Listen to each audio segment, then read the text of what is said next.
The coffee machine hissed like it always did, angry, impatient. Did you reset the timer again? I asked over the noise, pouring black liquid into the mug with the chipped rim. His mug, no, Daniel said from the hallway, struggling with his tie. Must have auto-updated or something. You always say that. He came into the kitchen, shirt slightly wrinkled, not tucked in all the way. You always notice. I smiled. It didn't reach my eyes, but I smiled. That's what wives are for. He kissed my cheek, brief, almost absent. Big day today. Another pitch? Yeah. 4 o'clock. Boardroom. Suits and nerves. Knock them dead, I said, handing him his mug. He looked at me, no, past me. Thanks. The toast popped up. I buttered it, just the way he liked, while he stared at his phone. You're going to be late, I reminded him. He didn't look up. Just replying to Mark. He's in Singapore. Different time zone. Mark again. His business partner. His alibi. I watched him tuck the phone into his blazer pocket. You've been texting him a lot lately. He shrugged. We're closing a deal. Lots of back and forth. He finally looked at me. What's that supposed to mean? Nothing, I said, pressing a smile into place. Just, you're more married to your phone than me these days. He laughed. It was flat. Don't start with that again. I'm not starting anything. I wiped my hands on a dish towel. It's just an observation. He grabbed his keys. I'll be late tonight. Why? Post-pitch drinks. Networking. Of course. There was a silence. He knew I was keeping count. I knew he was lying. But we said nothing. Okay. Love you, he muttered, almost like a reflex. Love you too, I replied. It tasted stale, the door shut behind him, and the apartment sighed out. I stood there, alone in the kitchen, staring at 2 empty plates and 1 unfinished toast. I didn't feel sad. Not really. Just muted. Like someone had turned the volume down. On my life. I went upstairs to make the bed. Our bedroom still smelled faintly like his cologne, woodsy, sharp. The sheets were tangled on his side, his charger still plugged in. I reached down to straighten the corner of the bed and heard it. It was faint, but I heard it. I froze. Bzzzzzzz. Again. Under the bed. I crouched, heart crawling up my throat, and saw it. A phone, not his. Not mine. A slim, black Android with no case, screen lighting up with a message, see you tonight. I can still taste you. My hand shook as I picked it up. No lock screen. No password. I didn't open it. I sat back on my heels, gripping the phone like it was a bomb. Jesus. I whispered. My pulse screamed in my ears. The message disappeared. Another buzz. Another message. Don't forget to delete the photos. Winky face. My stomach twisted. My fingers hovered over the screen. One swipe and I'd know, but I didn't. I stood. I walked straight to the dresser and shoved the phone in the back of the drawer, beneath old scarves and an expired passport, out of sight. Not out of mind. I stared at the closed drawer, breathing hard. Not now. I couldn't fall apart right now. I had meetings, errands, groceries, life, and this wasn't proof. Not yet. Don't jump to conclusions, I whispered to myself. Could be someone else's? Could be. I closed my eyes. The lie didn't even finish forming. Hours passed. I kept seeing the screen light up in my head. The words burned. Taste. Delete. Tonight, that night, when Daniel came home, I played it cool. How was the pitch? I asked, folding laundry on the couch. He loosened his tie, tossed it onto the table. Went well. They liked the deck. You drink with the team? Couple beers. Not much. Did Mark join? He hesitated. Nah, he's still in Singapore. We just called. I nodded. You smell like gin. He paused. Gin and tonic. Jess ordered them. Didn't want to be rude. Just that I knew that name. His assistant. Blonde. Pretty. Married. I didn't say anything. Just folded another shirt. He flopped on the couch beside me and scrolled through his phone. The real one. The one I bought him last Christmas. I watched him scroll. You okay? He asked, glancing at me. I smiled.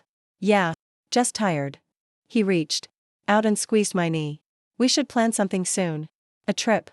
Just us. I almost laughed. Sure. Just us. He looked confused. What? Nothing, I said, standing up. I'll take a shower. He nodded, already back to his phone upstairs. I opened the drawer. The second phone was still there, still silent. Still watching me. I didn't open it. Not yet, because if I opened it, my life would split in two. And I wasn't ready. Not yet. So I shut the drawer, turned off the light, and walked into the bathroom. Steam rose around me. The water scalded. But I didn't feel it. All I felt was the silence of a phone, and a marriage cracking like porcelain under pressure. Tomorrow. I told myself, tomorrow, I open it. Tonight, I pretend. One more night, just one more. I lasted 6 days. On the 7th, I cracked. I opened the drawer like it was a coffin. The phone was still there, lifeless, waiting. Swipe.no password.my thumb hovered over the screen, shaking. I tapped the messages. Maya, I blinked. No. It couldn't. Last night was perfect. Still feel sore, in a good way. Next time, let's not talk about her. I want you to be fully mine. Can't wait to feel you. Again. Counting hours. I froze. My thumb moved on its own. Photos, hotel bed. Bare chest. Lips pressed to skin that wasn't mine. I dropped the phone. It hit the floor with a dull thud. I grabbed the sink. I didn't even realize I'd run to the bathroom. My stomach curled in on itself. The bile came fast, violent. I clutched the porcelain. And vomited until there was nothing left. When it was over, I sat on the cold tile. Numb. Maya, our therapist. My voice cracked in the empty air. You son of a bitch. My chest heaved. Not from crying. From rage. I crawled back to the phone to scroll. You made me feel like a woman again. She's too cold. Too serious. I feel alive with you. He told her that. I had begged him to go to therapy. Begged. And this is where he ended up. In our safe space. Inside the woman who was paid to fix us. Another photo, their dinner. Our favorite Thai place. The one I took him to for our 5th anniversary. I laughed. Bitter. Loud. Then. It turned into a sob and back again. My phone buzzed. Daniel, on my way home. You need anything? I stared at it. I typed, yeah. The truth. I deleted it. I typed, Maya says hi, deleted again. I tossed both phones on the couch and grabbed my keys. The car was silent except for the sound of my breath. Say it, I whispered to myself, say it out loud, he's cheating. With Maya. It didn't sound real. It sounded like a bad script. I pulled into a random parking lot and screamed. Just screamed. Hands on the steering wheel, throat raw, body trembling. I didn't cry like a woman who lost her husband. I screamed like a woman who just lost her mind. Later, in bed, Daniel wrapped an arm around me. You okay? He mumbled. I flinched. Headache. Long day? I didn't answer. He kissed my shoulder. Love you. My throat burned. Love you too. His breathing slowed. He fell asleep quickly. Like always. I stared at the ceiling. His phone buzzed on the nightstand. I didn't reach for it. I didn't need to. The messages weren't hiding anymore. The next morning, I held up the second phone. This yours? He looked up from his eggs. Huh? What? This, I said again, casually. Found it under the bed. He blinked. Oh. That's, no. It's probably old. From before. I think it's dead. It was charged. He shrugged. Maybe Mark's? I don't know. You don't know? Why are you acting weird? He asked, smiling, because I'm curious. He stood and kissed my forehead. Don't be. I'm running late. I smiled as he left. Curious? No, I was preparing for war. Layla called as soon as I sent her the screenshots. Her voice cracked. You're kidding. No, Maya? The therapist? Holy, Nell. Are you okay? No, where are you? Home. I'm coming over. I don't want company. Screw that. I don't want to talk about it. Layla paused. Okay. Then don't. I'll just sit there. Silent. With snacks. And knives. I laughed, a broken sound. You always know what to say. Do you want me to kill them or expose them first? Neither. Not yet. She didn't come. I didn't need her. What I needed was time. I walked into the bedroom. Sat on the edge of the bed where he had slept beside me the night before. Who are you? I whispered. How long had he been a stranger in my bed? I opened the phone again. Their messages went back 4 months. 4 months of lies. While I made dinner. While I kissed him goodbye. While I cried in therapy. While Maya told me to dig deeper and trust more. I trusted. They dug into me. I tapped on Maya's contact info. Screenshot. Evidence. I made a new folder on my laptop. Truth. When he came home, I was in the kitchen. Hey babe, he said, kissing my cheek. You smell amazing. I didn't respond. He looked at me. Everything okay? Just tired. He held me from behind. Want a back rub? I tensed. Maybe later, I said. I watched him pour wine. Set the table. Pretend. He was so good at pretending. That night, I waited until he was asleep. I sat in the hallway with the phone and read every single message again, every word, every lie, every, I miss you. Every, she doesn't know. And I memorized them, because when I burn him, I want to remember the exact temperature. Smells incredible, he said as he walked in. Chicken marsala, I replied, stirring the sauce. You haven't made this in years. You said you missed it. He pulled me into a quick hug from behind. I didn't lean into it. You okay? He asked, pulling away slightly. Just tired. I told you to stop overworking. I'm fine. He kissed my neck. I love when you cook. Makes me feel like us again.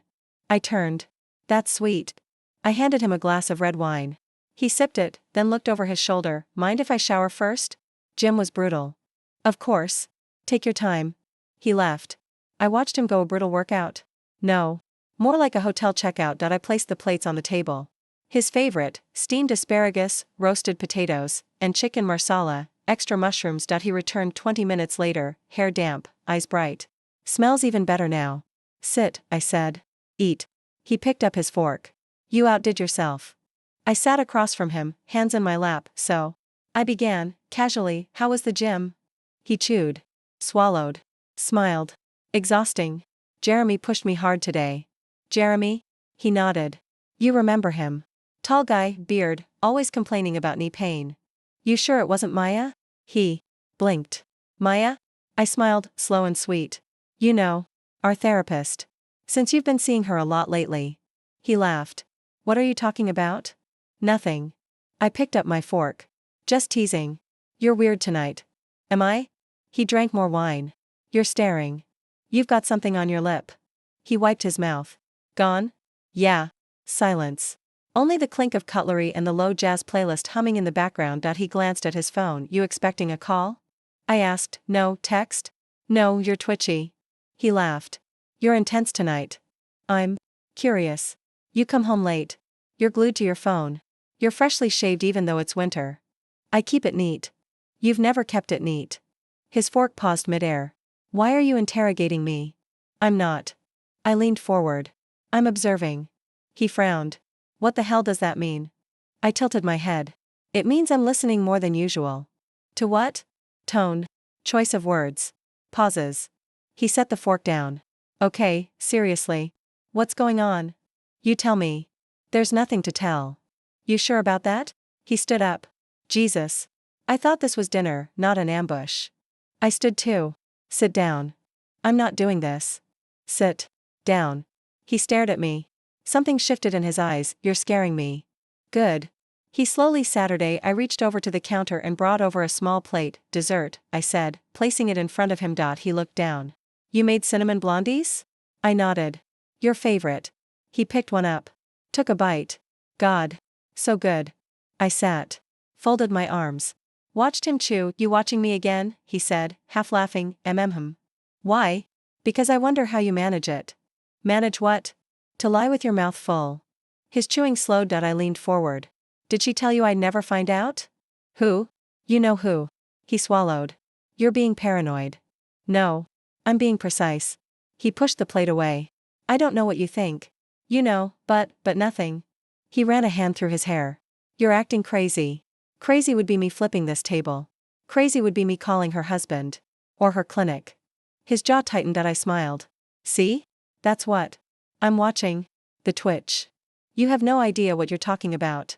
No? Should I go get the phone? He paled. I stood. Don't bother pretending. I've seen it all. Read every filthy word. Every I miss you. Every she's cold. He opened his mouth. No. Don't speak. Just chew. You still have dessert to finish. He looked at the blondies like they'd turned to ash. You poisoned them?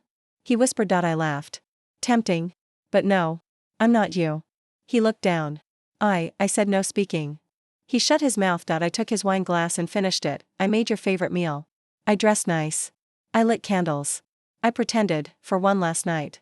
He stared at me. Why? Because I needed to see it. See what? The lie. Up close. I wanted to feel the exact moment it stopped tasting like love and started tasting like rot. He said nothing. I picked up the plate. You can have the rest. I'm done feeding liars. He followed me to the sink. Can we talk? I turned. Now you want to talk? He stepped closer. It didn't mean anything. Don't insult me. I thought we were broken. So you slept with our therapist? He hesitated. She listened. So do I.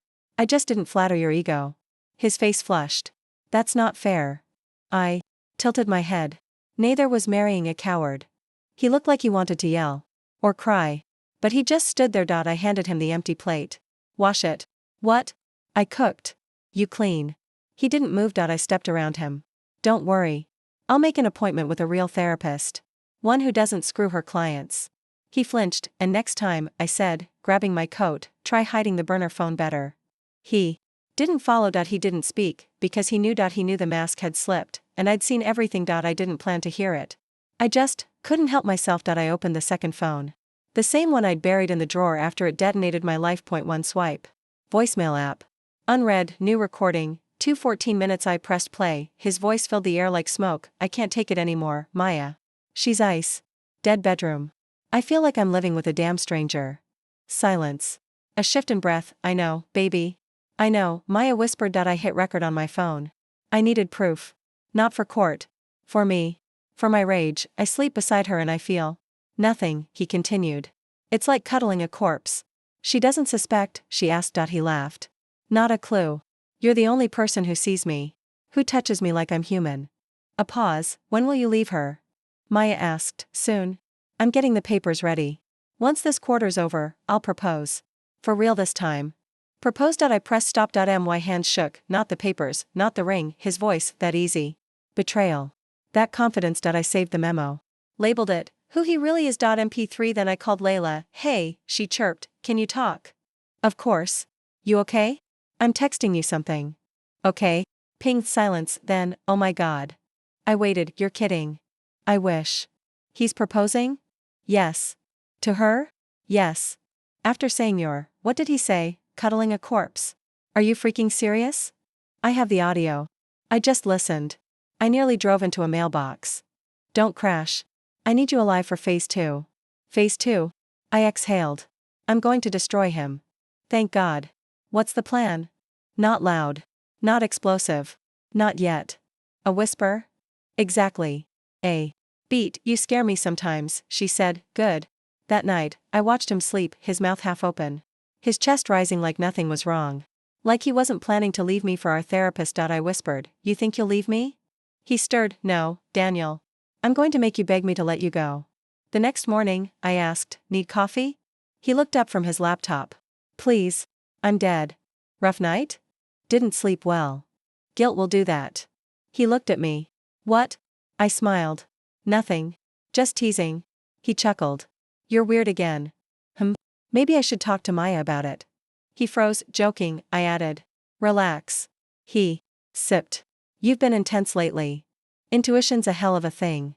What's that mean? Means you should sleep with one eye open. His cup paused midair. I'm joking. He laughed nervously. You're really not.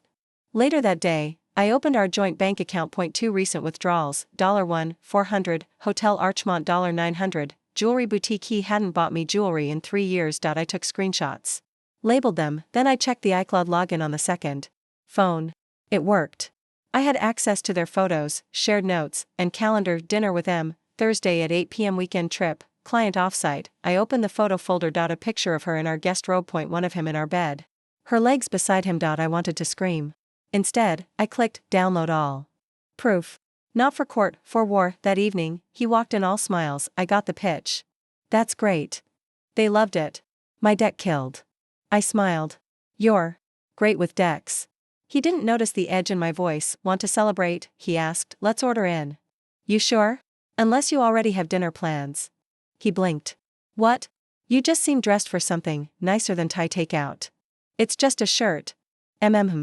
He hesitated. You know I love you, right? I stared at him. He kissed my cheek. I said nothing. Later, I called. Maya. Blocked number. Voice altered app. She picked up. Hello? You should get tested, I said flatly. Excuse me? Your boyfriend has a wife. Who is this? I hung up, let her squirm. Layla called. How's phase 2? Underway. You need backup? No. But I need access to the firm's HR files. Why? He's been using company funds to travel with her. I want receipts. She whistled. You're not playing. No. I'm not. I could kiss you. Don't tempt me. Just say the word. I'll go full cyber ninja. Not yet. Just keep watch. Copy that, whisper. Day 3. He left early for a client breakfast. I followed him. They met at the cafe across from his office. She touched his arm. He laughed. She looked around before leaning in. I hit record again. Video this time, his hand on her thigh, her whispering something that made him grin. I zoomed. Captured the moment, saved the file, titled, Just Breakfast. MP4 that night, I played the audio again. You're the only one who touches me like I'm human. I hit pause, looked in the mirror, I touched you like you were mine. I hit delete, not. The file, the memory, Friday morning, going out tonight? I asked. He looked up from his phone. Might. Drinks with the team. Tell Jeremy I said hi. He froze. I smiled. You remember him, right? Beard. Knee problems. His lips parted. Yeah. Right. Be safe. You okay? Never better. I packed a bag. Not to leave. To hide what mattered: a birth certificate, passport, my mother's locket, the rest? Replaceable. I opened my laptop. New folder, exit strategy subfolders, legal, financial, personal, emotional. Every screenshot, every message, every deposit organized, time-stamped. I wasn't going to explode. I was going to leak. Carefully. Precisely. An infection from the inside, and when I was done, he'd beg me to let him go. Hi, Maya, I said, smiling as I walked in. She stood, surprised. You scheduled a session? Alone? Yes. Thought it might help. I've been feeling a little off. She gestured to the couch. Of course. Sit. I didn't expect, I know. Neither did I. She smoothed her skirt, sat across from me. So, how are things with Daniel? I tilted my head. Define things. She smiled gently. Communication. Intimacy. Trust. I nodded slowly. Ah, trust. Yes. That's usually the root. Let's talk about that. She shifted. Okay. What's been coming up for you? I leaned back. Do you believe people can recover from betrayal? Her mouth twitched. It depends. Betrayal takes many forms. Emotional neglect, dishonesty, infidelity. I laughed softly. Let's say, infidelity. She stilled. Okay. How would you counsel someone through that? Well, we'd explore the cause, not just the symptom. Betrayal doesn't exist in a vacuum. Often there's a breakdown long before the boundaries crossed. I nodded again. So it's not the betrayer's fault? She blinked. I didn't say that. But you implied it. No. I meant, both parties contribute to the dynamic. I smiled wider. So if a husband strays, it's because his wife failed first? That's not what let me rephrase, I said, crossing my legs. If a therapist sleeps with her married client, who failed first? Her ethics or his vows? Her face paled slightly. I don't understand, don't lie. You do. She leaned forward. I think we should pause, no? Let's continue. I'm feeling very open today. Look, she said softly, if this is about Daniel and how you're feeling, it's not about how I feel. It's about what I know. She stilled. I think we're crossing a boundary. I reached into my purse, pulled out the phone, hit play. His voice spilled into the room. She's a dead bedroom. I feel like I'm sleeping beside a corpse. Her hand flew to her mouth. You're the only one who touches me like I'm human. Her eyes went wide. Once this quarter's over, I'll propose. For real this time. I paused the audio silence. Then, please, don't do this. I tilted my head. Don't do what, Maya? She stood. You don't understand. He said you were separated. That you were cold. That, you listened to that and thought, yeah, that sounds safe? It wasn't planned. I stood slowly. You were supposed to heal us. I didn't mean for this, instead, you were screwing him on my grief. Tears welled in her eyes. Nell, please, don't call me that. She reached for me. I stepped back. You can't let this go public, she whispered. I'll lose everything. I looked at her, truly looked. No power left. Just panic. And smeared lipstick, good. She gasped, you think I owe you silence? I said, I'm begging you. Then beg. She dropped her eyes. Please. I stared at her. That wasn't so hard. I'll resign. Quietly. No scandal. No. You'll drown. Loudly. She shook her head. You're angry. No, I said calmly. I'm precise. She followed me to the door. Don't destroy me. I didn't. You did. I can fix this. You can't fix a corpse, Maya. Isn't that what he called me? Her face broke. I left. I in the car. I uploaded the clip to an anonymous forum for licensed mental health complaints. A caption, couples therapist sleeps with married client, plans proposal behind wife's back. Attached, the recording. Screenshots.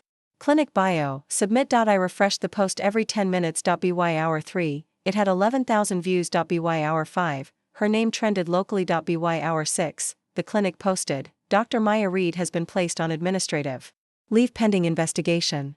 By hour 7, someone messaged me, she treated my sister. I knew something was off. I turned my phone off, and slept better than I had in months. The next morning, Daniel burst in with his phone raised. Did you see this? I sipped my coffee. See what? Maya. She's suspended. The video, someone posted it, I blinked. That's awful. He stared at me. You sound weird. Do I? You didn't post it, did you? I tilted my head. Why would I? He frowned. They're threatening to shut down the clinic. Tragic. She's a good person. I set my cup down. She's your mistress. She was my therapist. I stared. He sighed. Okay. Both. Honesty looks strange on you. He paced. This ruins her life. You helped. Do you even care? I smiled. Not even a little. Come in, sweetheart, Judith said, wiping her hands on a floral towel. I wasn't expecting you. I know, I replied, stepping into the house that still smelled like pot roast and lavender furniture polish. Is it a bad time? She smiled. Never for you. Sit. I just made tea. I followed her into the kitchen. Same ceramic teapot. Same sugar bowl shaped like a bunny. She handed me a cup. Daniel's not with you, she asked, pouring herself a glass of lemon water. No. Just me. She nodded. He works too much. That boy always ran on fumes. She Saturday, how's your job? Still working with that publishing firm. I stirred my tea. I left last month. Oh? I didn't know. I didn't tell anyone. Must be nice to have some space. I looked at her. Did Daniel tell you he's cheating? She paused. Didn't flinch. Didn't blink. I told him to choose happiness. I blinked. Excuse me? She sipped calmly. Marriage is complicated. You both seemed unhappy. We came to you for support. And I gave it. No, I said slowly. You gave him permission. I gave him freedom, she corrected. He's not a child. Then stop treating him like one. Her voice was cool. What do you want me to say, Nellie? That I'm shocked? That I'll scold him? I want you to be a mother. I've been one for 40 years. I stared at her. He was screwing. Our therapist. She winced. Yes, he mentioned something about complications. Complications, I echoed. That's the word we're using? She set her cup down. I'm sorry you're hurting, but my son has a right to find joy. At the cost of my sanity? At the cost of his own peace. I laughed. Sharp. Bitter. Your definition of peace is delusion wrapped in denial. She crossed her arms. Don't come into my house and insult me. You already did that by pretending you didn't know. I didn't say I didn't know. I said I told him to choose. And when did I become the sacrifice? You became distant. I stared. I stopped cooking your Sunday dinners. And suddenly I'm disposable? Her expression didn't change. You withdrew. I was breaking. Maybe. But he needed support too. So he crawled into someone else's bed and you nodded in approval? She stood. I didn't say I approved. I said I understood. No, I snapped. You said, choose happiness. Like I was the unhappiness. Silence. Her eyes flicked to the window. You weren't always like this.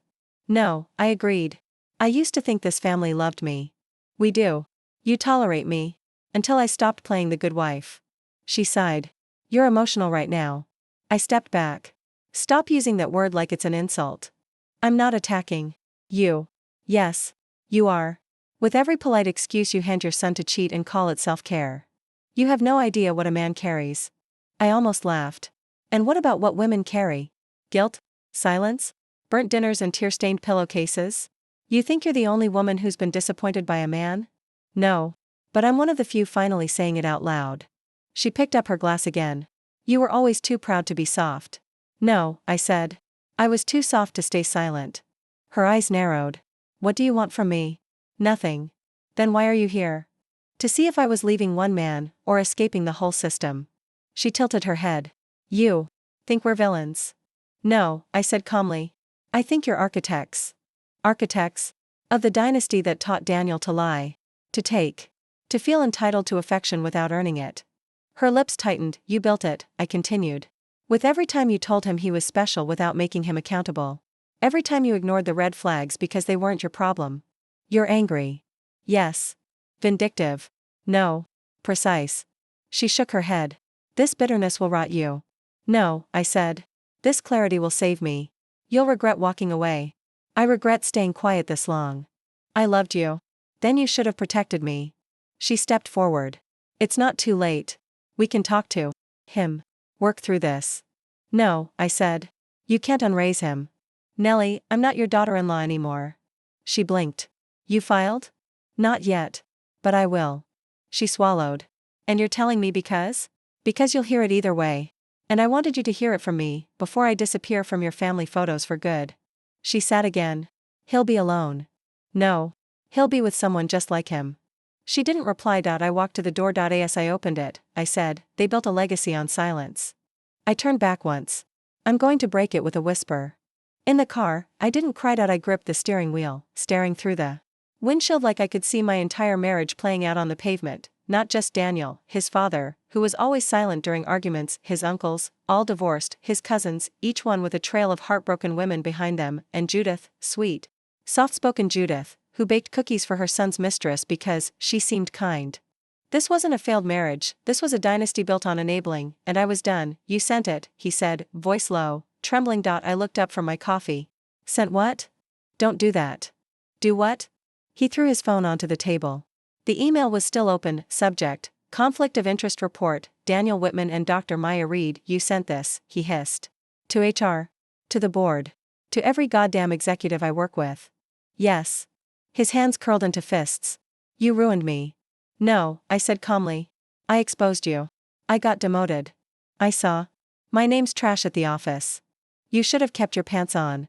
He paced, hair wild, shirt untucked. They took me off the account. Your loss. Literally. You sent it from your personal email. No shame at all. None, I said. Wasn't anonymous. It was honest. He stopped. Do you feel good about this? I sipped. Surprisingly, yes. You humiliated me. I tilted my head. You embarrassed yourself. I just CC'd the room. His voice cracked. You think this is justice? No, I said. Justice would be me posting the hotel footage. He flinched. You didn't. Yet. He stared. You're not the woman I married. No, I whispered. I'm the one you buried. She clawed her way out. He sank into the chair. Across from me. Everyone's talking. I hope they're loud. Maya's clinic shut down. I'm aware. She's getting death threats. I raised an eyebrow. Drama. I didn't send those. She's broken. She broke herself. I loved her. I nodded. Then go love her in silence. He slammed the table. You don't care about anyone but yourself. No, I said, standing. I cared about you for 10 years. You cared about yourself the entire time. I made a mistake. No. You made a choice. Repeatedly. You think ruining my career makes up for your loneliness? No, I said. But it fills the silence. He stood. You won't win. I already did. He grabbed my wrist. Nell, please. I pulled away. Don't touch me. His voice broke. I messed up. You shattered me. I'm sorry. No, you're desperate. I miss you. No, I said. You miss comfort. You miss a clean conscience. I miss our bed. I laughed. So does Maya, apparently. He stared. You're cruel. No, I said, reaching into the drawer. I'm final. I handed him the envelope. He didn't open it. What's this? Divorce papers. He blinked. You're serious. I'm free. He sat down hard. Please. Let's talk. We've talked. In therapy. At dinner. In bed. While you were texting her. It didn't mean anything. It meant enough to wreck everything. His voice dropped. I still love you. No, I said. You love the version of me that didn't know. He swallowed. We can fix this. You already replaced me. He reached for my hand again. I pulled away like he burned. I can't live without you, he whispered. You've been doing it for months. He dropped his head into his hands. This isn't happening. It is. He looked up. How can you be this calm? Because I bled already. You just never noticed. He stared at the papers. You'll regret this. No, I said, walking to the door. But you will. Later, I got a message from Layla. He's spiraling.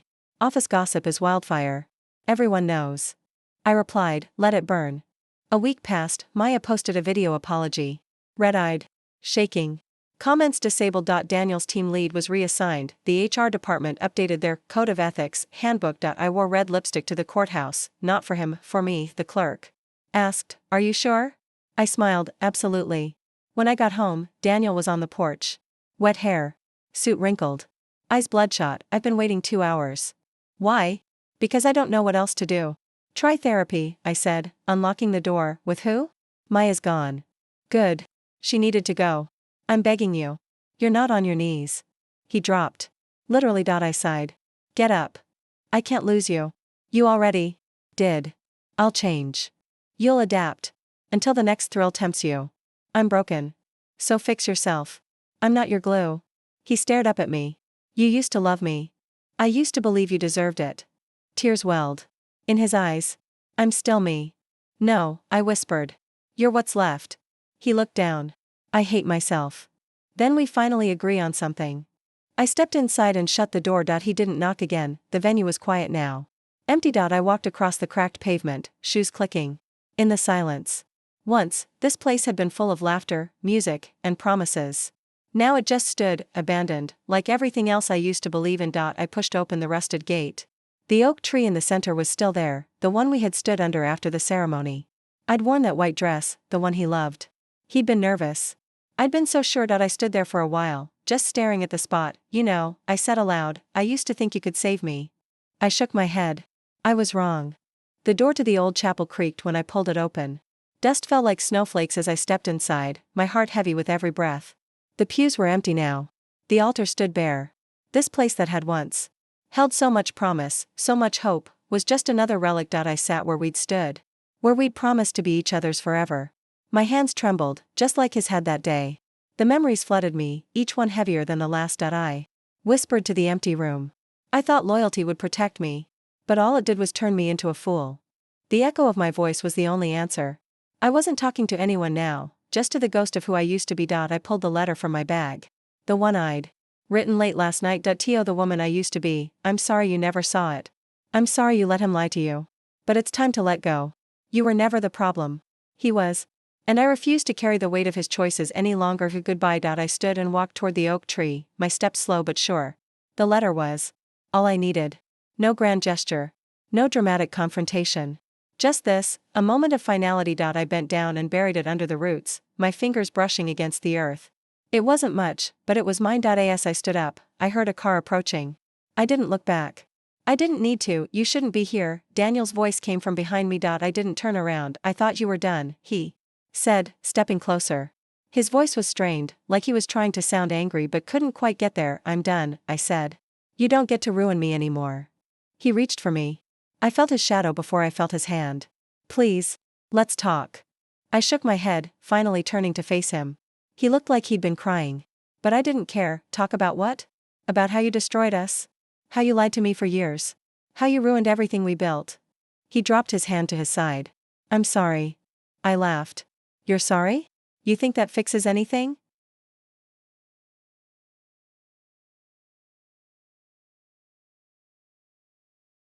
I didn't mean to hurt you. I stepped back. No, you meant to take everything from me. You meant to steal my trust, my happiness, and my future. Nell, please, he whispered. I stepped further back. No, Daniel. You don't get to have me anymore. Not after everything you've done. I'm not the woman you married. I'm not the fool who thought love would protect her. His eyes glistened, but I couldn't feel sorry for him. I'd cried enough for him. Enough for the lies. Enough for the woman I used to be. I used to think loyalty was all we needed, I said, stepping toward the exit. But it was never enough. It was just a weapon for you. He didn't follow me. He didn't call my name again. I stepped outside and stood by the gate, the air crisp and cool against my skin. The weight of everything I had carried, every lie, every moment of doubt, was finally lifting. For the first time, I wasn't scared to be alone. I wasn't scared of the future. I got in my car and started the engine. The road ahead was empty, just like the life I was about to leave behind. The phone buzzed in my pocket. I didn't look. I didn't need to. For the first time, I wasn't chasing a call I wasn't getting. I wasn't waiting for something that wasn't coming. I drove forward. The only ceremony I'll ever need now is this. The funeral of my past. Months have passed. I don't think about him every day anymore. Not in the same way. I've moved into a smaller place, just enough space for me. The walls are a soft gray now, instead of the pale blue we chose together. I repainted them myself, each brush stroke quieter than the last. My hair's shorter. A little darker, too. It's like I'm shedding the last bits of that woman, the one who let him rewrite her story. I sleep better. I wake up with no rage in my chest. Just space. Eli's been checking in, not like Daniel used to. No, Eli's different. Quiet, kind. He sends me a text after a work meeting or on a Friday afternoon, thinking of you. How's your week? I never respond with anything more than a quick, good. You. But Eli listens. He really listens. And sometimes, that's enough. Do you think there's hope? He asked me one night, after work, over the phone. Hope for what? For things. For you. For love? I swallowed. I'm not sure it's possible for me right now. You don't have to rush it. I'm not. I'm trying to figure out who I am without him. Take your time. And I did. Slowly. Piece by piece. I've started writing. Not emails or reports, but articles.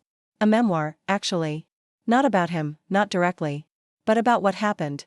About how you lose yourself and how you find yourself again. It's called The Whisper Method. It's about letting go. About healing not loudly, but slowly. Softly. Because the kind of healing that makes noise? It fades. I ran into him once at the grocery store. Daniel. He looked the same, maybe a little thinner, but his smile was forced. I felt nothing. Not anger. Not sadness. Not even relief. Hi, he said. His voice was hesitant, like he was testing the waters. I nodded. Good to see you. I'm sure, I said. He glanced at the card in my hand, then back at me. You look good. I smiled. Thanks. So do you. And I left. Just like that. I didn't feel the weight of our past hanging around my neck anymore. I didn't have to drag him with me.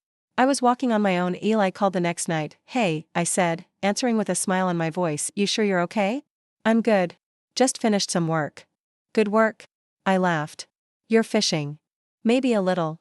But you're not alone anymore, right? Not really. I'm glad. You know, I'm here, if you need me. I know. There was a pause. Do you want to talk about your writing? About the book? I bit my lip. It's personal. Maybe it's time for it to be something else. Something shared. I let his words settle around me. Maybe. I haven't kissed him. I haven't touched him, but Eli is always there when I need him. And sometimes, that's enough. Because, love? It's not something you force or chase. It's small. Quiet. Like a whisper, but whispers have a way of echoing forever. The email came in the morning. I'm sorry. I miss you. Just those 7 words. A hollow echo of everything I'd already let go. I stared at the screen for a while, fingers hovering over the keyboard. Should I reply? No, instead, I hit print. The paper felt cold in my hands as I held the printed email. The ink smudged, just a little. But the words, those words, weren't going to stick with me anymore. I wasn't going to let them. I went outside, the early morning air biting at my skin, and walked to the small bonfire pit in the backyard. The wind carried the scent of wet leaves and burning wood. I threw the paper into the flames. Watched it curl up, blacken, and disintegrate, and then, I scattered the ashes, not into the wind. Into the lake. The same one where we had our honeymoon. It was symbolic, I suppose. A way to sever the last threads. I didn't need closure. I was. The closure of later. I stood at the edge of the water, staring out at the still surface. It seemed like nothing had changed. The water reflected the sky, peaceful, untouched. But everything in me had shifted. I was no longer that woman. The one who tried to make him love her. The one who thought loyalty could fix everything. I looked down at my hand. The ring was still there. My fingers trembled slightly as I slipped it off. It had been too heavy. Not because of its weight, but because of everything it represented. With a final glance at the lake, I dropped it into the water. The ring sank slowly, disappearing beneath the surface without a sound. Goodbye, I whispered. I didn't look back. The house was quiet when I returned. The air inside was still, just like the life I had left behind. It felt so distant now. So small. I packed a bag, a few things. Nothing unnecessary. Everything that had once held meaning was already gone. The past was already scattered. I left everything else behind. The last time I'd tried to love him, I had believed it would work. I thought I could fix the broken pieces, hold him together. I had been so willing to drown in the mess of it all. But now, I saw clearly. The only thing he could ever destroy was himself, and I had already made the decision to not be a part of it anymore. I walked out of the door, not once glancing back. He lost me the day I found myself.